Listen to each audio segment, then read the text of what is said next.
بەناوی خودایی بەخشندەی میهرەبان،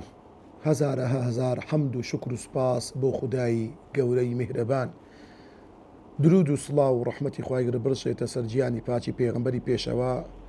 و لەسەر ئال و ئەسحاب و یار و یاوەرانی تا ڕۆژی دوایی. بەڕێزان خۆشەویستان، سەلام و ڕەحمەتی خوای گەورەتان لەسەر بێ. خۆشحاڵم لەو زنجیرە بابەتەی سەبارەت بە المختصر، کتێبی المختصر في علوم القرآن الكريم بە خزمەت ئێوەی بەڕێز دەگەینەوە کە دەگەینە بابەتێکی تر لە بابەتانە الوحی وتەنزیل القورآن، واتە بابەتی وحی، سروش، پەیامی خوای گەورە کە دابەزیوە و شێوازی دابەزینی قورآنی پیرۆز.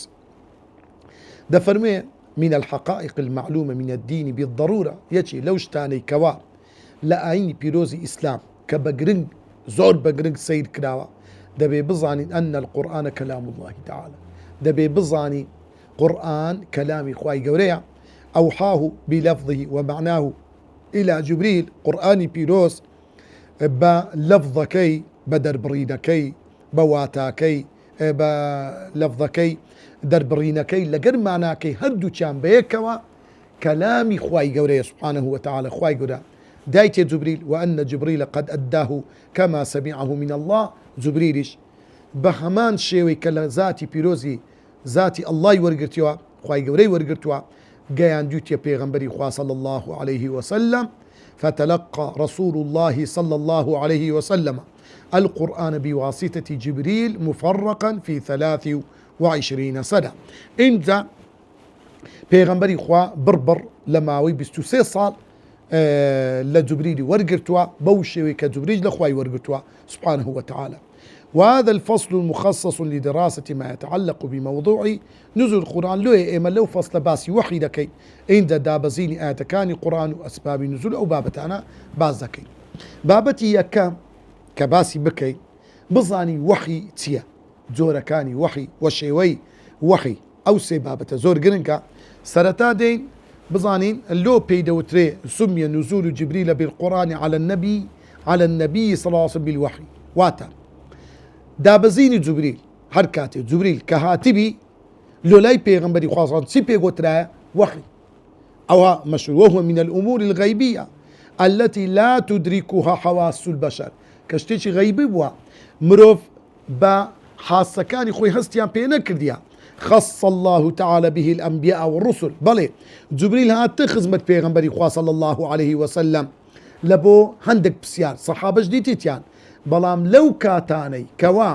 وحي لو بيغمبر هنايا هي الصحابة نيديتيا، بلام شوينوار وآسواريا لبيغمبر ديتيا هستيان بيكرديا كوحي لسدادة بزي. كوات التعريف الوحي بزاني وحي تيا. الوحي لغة من وحى يحيي وحيا، يقال وحيت إليه الكلام، معنى تيا وحيت إليه الكلام واتقصيكم بيدا. أوحيت إليه أوحي إيحاء، أوحيت إليه اشتكم بيوت بمعنى واحد. هندو تنبيق معناه كلمته في خفاء مخزري بيتيا واتبني هني قسم لقري كده وأومأت إليان بمعنى أويدي أما جيكم بيكرت. كوات وحي يان بمعنى قسا كرنيتش نهيني دي أقل لي بوميمة يان بمعنى أما جو إشارة دي كلمت في خفاء وأومأت إليه بودو معناه ديتن أقل لي بيت. واللغة الفاشية في القرآن أوحيته، فاشية يعني بلاو أو شيوازي كالقرآن برزور ببلاوي باس كراوا أوحيته هاتوا وإذ أوحيت إلى الحواريين وكل قرآن هاتوا. وفي غير القرآن وحيتو، لغير القرآن وحيتو هاتوا. ومعنى الوحي في أصل اللغة كواتا معناي وحي لبنتينو بنرتي زماني عربي إعلام في خفاء. أقدر كدنوي كسيكا بلان بني هيدي لويا صار الإلهام يسمى وحيا. إلهام واتخصنا ناودل اشتك ديت ناودل كسك أويش بوحي هجبار كداية. وكذلك الإشارة والإيماء آماجا كدنيش بوحي لو سكتنها آماجيك لبين دوكس كسكاس بيناكا نهينية أويش بيدوتي وحي لأن الملك أصره عن الخلق لو لبرو جبريل كوحي لو بيغمرينايا أو شيء هذا الشارت ولا لا صحابة كان لخلقي أو وقت وخص به النبي المبعوث إليه تنها لنوان جبريل بيغمبري خوابوا اشتكى شارعه بلا خلشيتر صلى الله عليه وسلم. وبالنظر لعموم المعنى اللغوي لكلمة الوحي كواتا أجر وربي دوا لهم أو معناني كوشي وحي هات ولا قرآن وحي أو تعريف كيتي إعلام في خفاء أو أجدار بزون مهمة معنى اللغوي وحي أويا إعلام في خفاء وكو قرآن بيروز زورشتي شيوازي كي بكارينا وكو وحي لبو بيغمبران الوحي إلى غيره وحي لبو زقل بيغمبران كوحي هاتن لبو ملائكة كان إذ يوحي ربك إلى الملائكة أني معكم ووحي لبو بشري آسائي وكو خوايقرا وحي ناردية لبو نحل لبو خاتو مريم لبو مخلوقات تر وأوحى ربك إلى النحل وكو خوايقرا إذ يوحي ربك إلى الملائكة إذ أوحينا إلى أمك ما يوحى دايتشي موسى بيغمر خوانا بيغمر نبونا وأوحى ربك إلى النحل بأن ربك أوحى لها وحي لبو زوي كواتا مقصود لوانتيا أو وحيك أما بيناس ماكت أو وحيك اللو بيغمبران هاتوا وبتايبت بيغمبري إيما محمد المصطفى أو بيناسيت إعلام في الخفاء. كيفية وحي الله إلى أنبيائه صلوات الله وسلامه عليهم أدي تون خواير وحي لو بيغمبراني خوين أردوا. الوحي إلى الأنبياء أمر خارق لما اعتاد عليه الناس من حديث بعضهم لبعض. وحي هاتن لبو بيغمبران كارق واشتيق وخارق عن العادة معناتها همو كسك برقي أو وحي ناقري اشتيشي بدرا يعني أجر يتشيك لو اشتانك بيغمبرانك خاص أو وحيان لودي خلشي تر أوي لوناي. والملائكة التي تنزل إلى الأنبياء مخلوقات ليس عادية لو أو فريشتي كوحي دادا بزين لو بيغمبران كسياسين نبونا. والبشر العاديون غير مهيئين للأخذ عنه مباشرة مروفي آسائي آمادا نكرا ولويك بطواني راس توخو ملائكة بيني يعني ملائكة لينزق بتوا إلا الأنبياء الذين مكنهم الله تعالى من ذلك زقل بيغمبران النبي ونقلهم بالنبوة من صفة البشرية إلى مرتبة أعلى تمكنهم من تلقي الوحي المنزل عليهم. خواهي يقول پروردهشي أو تو بيغمبراني كردوا صلاة وسلام خواهي عند صدبه لبشر لمروفي آسائي أواني وپرورده كردوا ببنى كسانش أو تو تحملي بينيني فرشتا كان بك لو كاتك وحي اللوديني. وليس من شأن البشر التلقي عن الله هيز مروفيق ناطوان الراس توخوش دوقدي لخواي قورا كما وكو خواي قورا لقرآني برزروني كرتوا كدفر ميع وما كان لبشر أن يكلمه الله إلا وحيا هيز مروفيق نيا كراس توخو خواي قورا قسي لقبك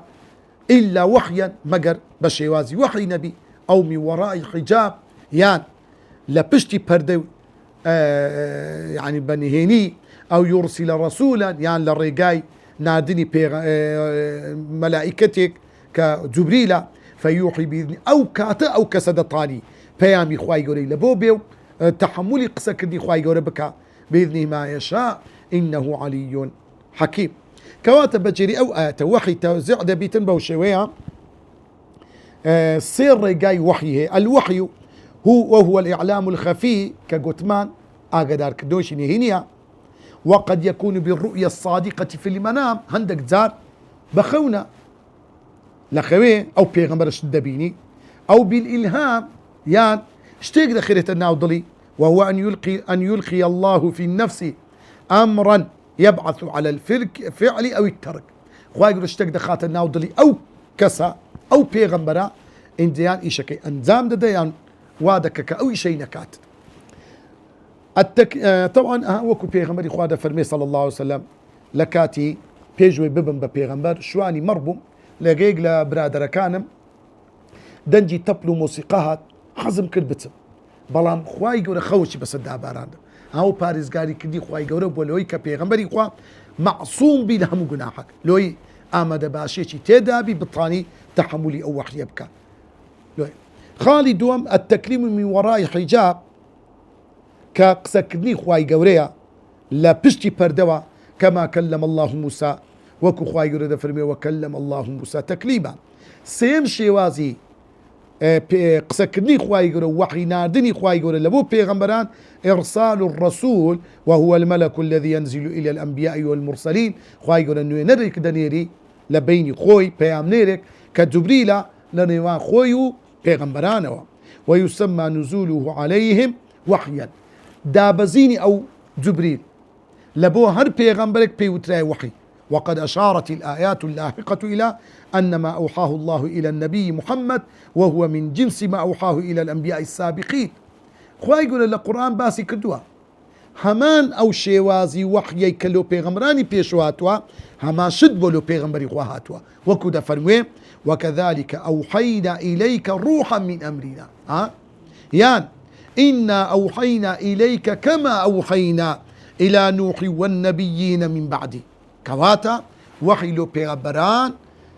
توم بوا بهماش لو بيغمبري خوا هاتوا وقد سمي نزول جبريل بالقرآن على رسول وحيا لأنه أصره عن الخلق كبنين اشتبه بيغمبر فرموا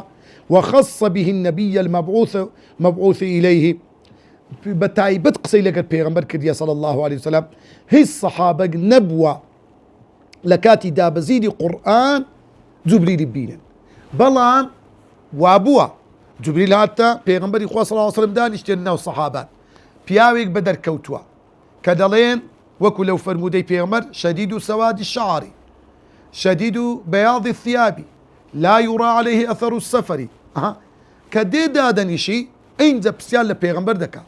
أوان ببياوش آسايتي دكا لدوايدا صحابة كان دي تيتيان إن ذا بيغمبر فرمي هذا جبريل أتاكم يعلمكم أمر دينكم أو جبريل بو أي صحابين بزانا بلام لكاتي دابزين القرآن هيت كسك نيبيني وبتساوي خوي بابتي الدوام كيفية تلقي القرآن للنبي سونيتي ورقتي قرآن لجبريل وبو بيغمبري صلى الله عليه وسلم لا شك أن الوحي من الغيب قماني تدانية وحي زورك لجوركاني غيب واستشارة وكان لا يعرف بالحواس ولا يدرك بالعقل المجرد إنسان بحاسكان بتاو ببون بتام بجوي ببينين هستي بيناكا بعقل ناطوان ليش بداتوا ومن ثم فإن القول في حقيقته وكيفيته يتوقف على ما ورد عنه في القرآن والسنة النبوية المشرفة ما أنا مشتكى غيبة إما ناطوان هيت قسيق لوحي بكين زقا لوي لو آتاني كباس كراوا ولو فرموداني لبيغمبري خواتوا زيادة لو قسيت يدا بكين براستي أوا ديبيت زيادة روي تندين آيات فرمودهات ولا درباري وحي كوا وإعلامتي خواي قورب ولا بو بيغمبركي خوي بشويتي نهيني فالجانب الخفي للوحي روني كرتوا بيغمبري خواه روني كرتوا له صحابة كان وكو عبد الله كوري عمر ده فرمي بسيارم لبيغمبري خواه فقلت يا رسول الله هل تحس بالوحي أي بيغمبري خواه أتو لو كاتي وحي بودي كقرآن بودي لجبريل هسي بيدكي قال نعم قلت بلي أسمع صلاصل هزب زرنقان ويقدك ثم أسكت عند ذلك كدزانم أو وحي جبريل ده قرآن ملوديني بوي بيدنك دبم فما من مرة يوحى إلي إلا ظننت أن نفسي تفيض الله هركاتي وحي ملوهاتبي هركاتي وحي ملوهاتبي واهستم كديا الروح مدى يشري حد زحمته تفيض يعني أن نفسي تفيض واتا روح مدى تدري هند عزيت دخومو هند بلي دفرمي ولفظه نفسي أن نفسي تفيض أو لو إسنادا تنا أو دو شيء كزياد كده ابن لهي عيت يدا أي ضعيفة لسوء حفظه بەڵام ئەوە کەیتر برێن صحیحە ئەوەی پێشی بەستەنە ئەو دوو کەلیمەیە زانایان قسەیان لەسەر کردووە. بەڵێ وعن عائشة رضي الله تعالى عنه وأروى خات عائشة فرمي أن الحارث بن هشام حارث كري هشام سأل رسول الله صلى الله عليه وسلم بسياري لبيغمبر كدو وتي يا رسول الله كيف يأتيك الوحي أي بيغمبر يقول سون وحي لبودي فقال رسول الله صلى الله عليه وسلم بيغمبر يقول فرمي أحيانا يأتيني مثل صلصلة الجرس هندي كات وحي ملودي قرآن ملكات اللي بودادة بزي حسبي دكم وكو زرينغانوي زنك دنجي زنقولا أوها زرين دنجتي أوها حسبي دكم وهو أشده علي زول لسرم قرصة زحمة أو زورا فيفصم عني وقد وعيت ما قال فيفصم عني يعني يذهب عني لو كاتك جبريل يبدو زاد بتوا فأعي ما يقول أويك خستيت يداو ضربو بيوتوما لبرم كرديو ورم كرديلي وأحيانا يتمثل لي الملك هندي كاتي جوايا وحي ملواتوا ملائكتك خوي هنا وتسر شيوي رجلا بياويك فيكلمني قسم لقلدك فأعي ما يقول أويك أو ديلي أم لي وردقرم أو الشيوازي دوما بلى وأما آثار الوحي المحسوسة التي لاحظها الصحابة بلا الصحابة لو كاتيك بيغمر وحي لهاتوا هستيان بتسيكرديا فإنهم كانوا يسمعون عند وجهه كدوي النحل ساعة يوحى إليه وكو إمام عمر كوري خطاب رضا ورحمة خوي لسر بدا جيرتوا لو فرموديك إمامي ترمذي والنسائي جراويتيانا ودكدلي جيم ليبو لو كاتيك وحي لو بيغمر دهات سون دنجي ميشنجين قزا چي دي آوا دنجي أوها أوهم دبيز لبيغمبري خواه صلى الله عليه وسلم هروها هستيان كرديها كان إذا نزل عليه الوحي كرب لذلك بيغمبر صلى الله عليه وسلم توشي حالته زور ناخوش دبو يعني كرب يعني الرنجي تيك دتسو قلبي قرص دبو زور زحمة دبو وتربد وجود متساوي هموي رنجي دقورا وكل حديث عبادي كوري صامد رضا ورحمتي خوي لسد بدا فرموه دجيرتوا ولذلك لما كان يلقى من الشدة في أثناء الوحي كأو زحمتي حسبي كرديا وهروها دفرموه كان إذا نزل عليه الوحي أخذته البرحاء بيغمبري خواه صلى الله عليه وسلم كاتك وحي لبو دادا بزي تيدقر قلبي قرم دادهات البرحاء هي شدة الحمى يعني قرمائية زور بس البيغمبري خواه دادهات وكو خاتو عائشة دفرموه ولقد رأيته ينزل عليه الوحي في اليوم شديد البرد دفرموه بيغمبري خوان بيني دبيني لو كات الروجقارة زوزو السارداني تلي زستان انزا فيفصم عنه لو كات جبريل لي جداد بوك وحي كيلو دينا وإن جبينه ليتفصد عرقا بلامني سواني بيغمبري خوا آوا دلوب آرقي لدهات أخواره. ومن الآثار المحسوسة يكيشت لو اشتاني الصحابة هزتيان بيكرديا زيد كوري ثابتة دفرمي إني لقاعد إلى جنب النبي صلى الله عليه وسلم يوما أملا تنش بيغمبري خوادانش إذ أوحي إليه وحي لبوهات وغشيته السكينة آراميك بيدنجيك روي لبيغمبركت ووقع فخذه على فخذي راني بيغمبر لصراني منبو إذ غشيته السكينة لو كاتدا بيدنجيك آراميك روي لبيغمبر كت قال زيد دلي فلا والله ما وجدت شيئا قط أثقل من فخذ رسول الله صلى الله عليه وسلم والله قد نمبين هجتك قرصتر لو راني بيغمبر النبي صلى الله عليه وسلم كتسراني من لو كات وحي لهات يعني كوحي كيلوهات قرصائية زور كتسرانم هل وكل إمامي بخاري ورواية كرا ودفرمي رواية دكا ودفرمي فأنزل الله على رسوله صلى الله عليه وسلم وفخذوا على فخذي ثابت دفرمي راني بيغمل صراني من بو فثقلت علي زور قرصبو حتى خفت أن ترد فخذي حتى ترسام ران ورد بي ثم سري عنه لدوات البيغمل صلى الله عليه وسلم أو بآراميي يعني لسلاتو أو بآقايا إنزا وحيك لهاتو كواتا شێوازی وحی چەندجار دووبارە بووی تۆ لە ژیانی پێغەمبەر صلی الله عليه وسلم لە دوای بوونی بە پێغەمبەر صلی الله عليه وسلم ئەو حاڵەتانی کە باسمان کرد